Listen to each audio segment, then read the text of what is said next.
जय श्री कृष्ण दोस्तों आज हम बात करने वाले हैं मकर संक्रांति के बारे में। सूर्य का मकर राशि में प्रवेश मकर संक्रांति कहलाता है। इस दिन सूर्य देव धनु राशि से निकलकर मकर राशि में प्रवेश करते हैं। वैसे तो हर साल मकर संक्रांति का पर्व 14 जनवरी को ही मनाया जाता है, बट इस बार डेट्स को लेकर बड़ा कंफ्यूजन है। तो चलिए आज आपके सारे डाउट्स क्लियर करते हैं। इस साल सूर्य देव मकर राशि में 14 जनवरी को शाम के समय गोचर कर रहे हैं। आइए जानते हैं इसके शुभ मुहूर्त के बारे में। सूर्य का मकर राशि में प्रवेश होगा 14 जनवरी दिन शनिवार रात 8:43 पर। मकर संक्रांति का पुण्य काल रहेगा 15 जनवरी दिन रविवार सुबह 6:47 से शाम 5:40 तक। अभिजीत मुहूर्त रहेगा दोपहर 12:09 से दोपहर 12:52 तक। विजय मुहूर्त रहेगा दोपहर 2:16 से 2:58 तक, यानी कि पूरा दिन ही शुभ है। आप किसी भी समय स्नान दान पूजा पाठ आदि कार्य कर सकते हैं, लेकिन सूर्य देव के साथ शनि देव का पूजन करना ना भूलें, क्योंकि रात्रि प्रहर में स्नान दान आदि धार्मिक कार्य वर्जित होते हैं। इसलिए मकर संक्रांति का पर्व उदया तिथि की मान्यता के अनुसार 14 नहीं बल्कि 15 जनवरी को मनाया जाएगा। वैसे तो साल में 12 संक्रांतियां होती हैं। सूर्य का किसी भी राशि में प्रवेश संक्रांति कहलाता है, बट इनमें से 2 संक्रांतियों का विशेष महत्व है। एक है मकर संक्रांति और दूसरी है कर्क संक्रांति। मकर संक्रांति के दिन सूर्य देव की आराधना करने से विशेष लाभ मिलता है। इस बार मकर संक्रांति सूर्य देव के ही दिन यानी कि रविवार को पड़ रही है, इसलिए इसका महत्व भी कई गुना बढ़ जाएगा। इस दिन सूर्य देव की पूजा सूर्योदय और सूर्यास्त दोनों समय करनी चाहिए। इसके लिए तांबे के पात्र में जल, तिल, गुड़, अक्षत, कुमकुम, चंदन और लाल फूल डालकर सूर्य देव को अर्घ दें। लेकिन एक चीज का हमेशा ध्यान रखें कि जो भी फूल आप जल में डालें वो फूल आपके घर का होना चाहिए। अगर आपके घर पर लाल फूल नहीं है तो कोई दूसरा होगा तो आप दूसरा डालें, लेकिन डालें आप घर का ही।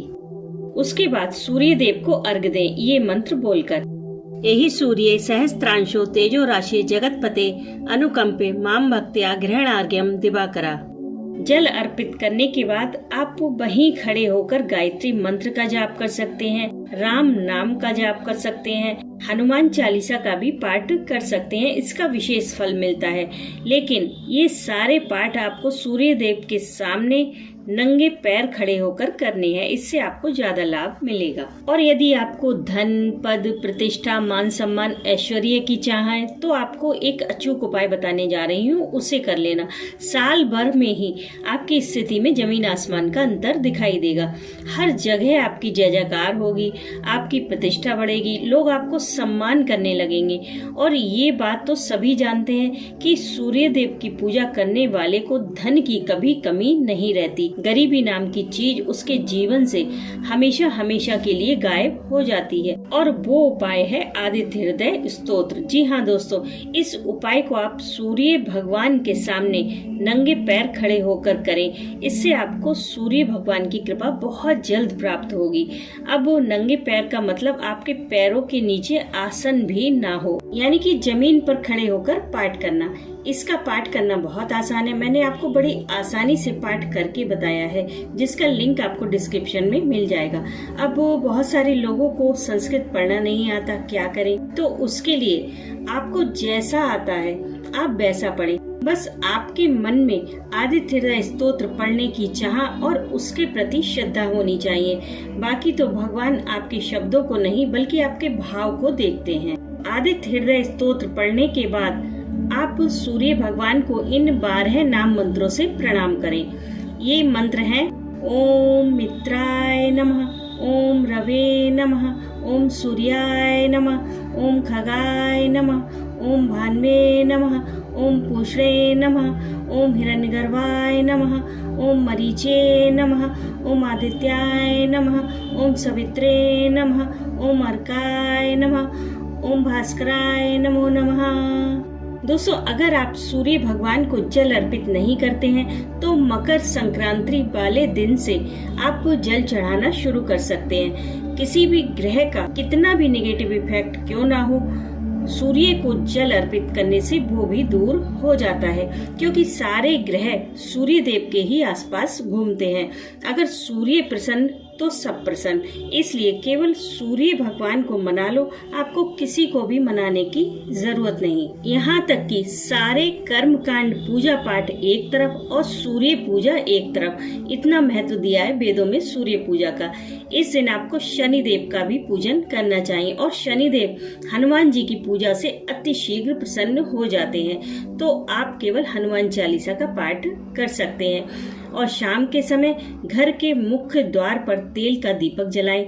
जब आप घर में प्रवेश करें तो आपके बाएं हाथ की तरफ ये दीपक जलना चाहिए। अब बात करते हैं दान की। दान आप अपनी सामर्थ्य के अनुसार जो चाहे कर सकते हैं। खिचड़ी, दाल, चावल, कपड़े, चप्पल, रुपए, पैसे, तिल या तिल से बनी हुई मिठाइयाँ, आप जो चाहे दान कर सकते हैं। लेकिन ये कंफर्म कर लें कि जो भी आप दान कर रहे हैं वो सिर्फ जरूरतमंद तक ही पहुँचे। कई घरों में देखा जाता है, इनफैक्ट कई सारे मेरे रिलेटिव्स भी ऐसे हैं जो कि दान अपने मान्य को देते हैं, जैसे कि ननद है, जेठानी है, या फिर सास, या कोई ऐसा जिसके घर में किसी चीज की कोई कमी नहीं है। तो ऐसा दान आपका कोई मायने नहीं रखता, क्योंकि उनके पास तो ऑलरेडी सब कुछ होता है। लेकिन अगर आप किसी जरूरतमंद को दान देते हैं तो वो पुण्य आपके खाते में काउंट होता है। अगर हो सके तो इस दिन आप 1 पैकेट सरसों का तेल किसी गरीब को दान करें। इससे उसके घर में जितनी बार भी भोजन बनेगा उतनी आपको दुआएं मिलेंगी। ये बड़ा अचूक उपाय है, करके देखिए। दोस्तों, मकर संक्रांति पर एक पूजा का बड़ा महत्व है और ये बड़ी कारगर भी है, और वो है भगवान सत्यनारायण की पूजा। अगर आपने अभी तक ये पूजा नहीं की है तो करके देखिए, बड़ी चमत्कारी पूजा है ये। कलयुग में अपने दुखों को दूर करने का इससे आसान कोई दूसरा उपाय नहीं है। तो दोस्तों, मकर संक्रांति की ढेरों शुभकामनाओं के साथ मैं मिलती हूँ आपसे नेक्स्ट वीडियो में। तब तक के लिए राधे राधे।